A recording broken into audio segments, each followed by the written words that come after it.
Supreme court ने जो आज ऑर्डर दिया है 3 मेंबर बेंच के साथ, वो एक गलत और I would say anti national order है। पहले जस्टिस पारदीवाला ने एक ऑर्डर दिया था कि सारे कुत्तों को उठाओ और उनको पिंजरों में डालो।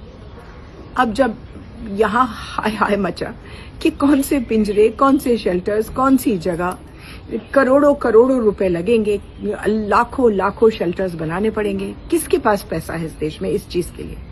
तो उस समय फिर एक ही दिन में लाखों लाखों लोगों ने ईमेल्स और इंस्टाग्राम भेजे जस्टिस गवाई को। जस्टिस गवाई साहब जो हमारे चीफ जस्टिस हैं, उन्होंने फौरन ही 3 मेंबर बेंच बनाया। अब हमने सोचा कि वो अकलमंदी से सोचेंगे कि क्या हो सकता क्या नहीं हो सकता।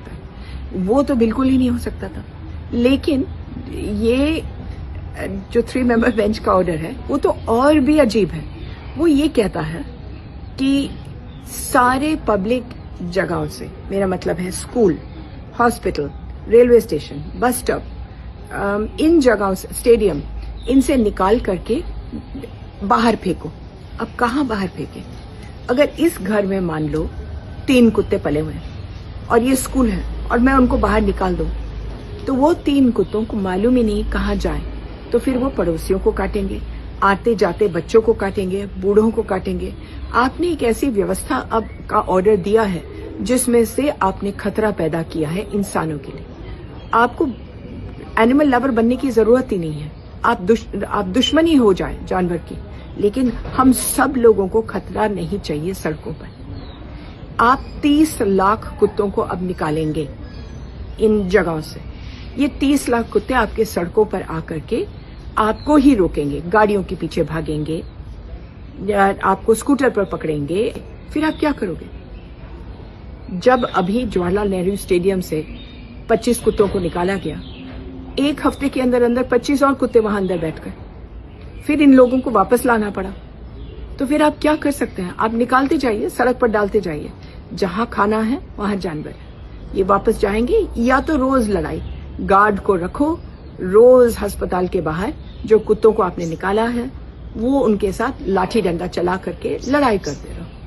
इस बीच में जो आपके पेशेंट जाएंगे वो भी मार खाएंगे। इससे अच्छा कि एक ही तरीका है और वो है स्टेरिलाइजेशन, वैक्सीनेशन। इस देश में 1 करोड़ 30 लाख कुत्ते हैं। अगर आप उनको चाहते हो कि वो बन जाएं 70 लाख और उससे भी कम, तो फिर केवल एक तरीका है कि 700 डिस्ट्रिक्ट हैं, 700 के 700 में आप एनजीओ पैदा करो, उनकी ट्रेनिंग करो, रेकग्नाइज ट्रेनिंग। दूसरा, एबीसी सेंटर खोलो नसबंदी के लिए, और फिर इन एनजीओज को कॉन्ट्रैक्ट दे दो।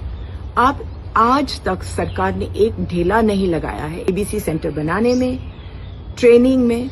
तो फिर क्या ये जजमेंट जो है, ये जजमेंट से मैं समझी नहीं कि क्या होगा। कुत्ते काटते हैं, 100 कुत्ते जो काटते हैं उनमें से 95 कुत्ते वो हैं जो आपने इधर से उठा करके उधर डाला है, रिलोकेट। अब रिलोकेशन बंद कर दोगे तो काटना भी बंद हो जाएगा। ये हम बार बार बोल रहे हैं, लेकिन ये जजमेंट में आप रिलोकेट कर रहे हैं स्कूल से, आप रिलोकेट करते हैं स्टेडियम से, आप रिलोकेट करते हैं हॉस्पिटल से, आप रिलोकेट करते हैं रेलवे स्टेशन से, आप रिलोकेट करते हैं बस स्टॉप से। आप कैसे रिलोकेट करेंगे? कुत्ते बस स्टॉप पे नहीं बैठते हैं। अब आप कह रहे हैं 5 फुट की दीवार बनाओ हर बस स्टॉप के या अगल बगल में।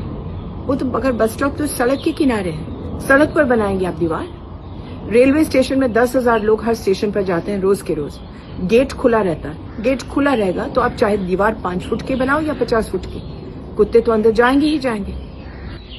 आपने कुछ भी नहीं बोला है कि सरकार को पैसे डालें और कुत्तों की नसबंदी को धड़ल्ले से करें, लेकिन वो तो आपने किया नहीं। आप पैसा नहीं डालोगे तो दिल्ली में तो सेंटर हो सकता है एबीसी का, लेकिन अररिया में, आरा में, पटना में ये नहीं हो सकता। वहां मध्य प्रदेश में 3 जगह पर एबीसी चल रहा है, और वो भी उनके पास ऐसे घटिया एनजीओज हैं कि वो सारे कुत्ते मार रहे हैं। उनके पास एक भी ट्रेन्ड एनजीओ नहीं है, तो ट्रेनिंग कहां से?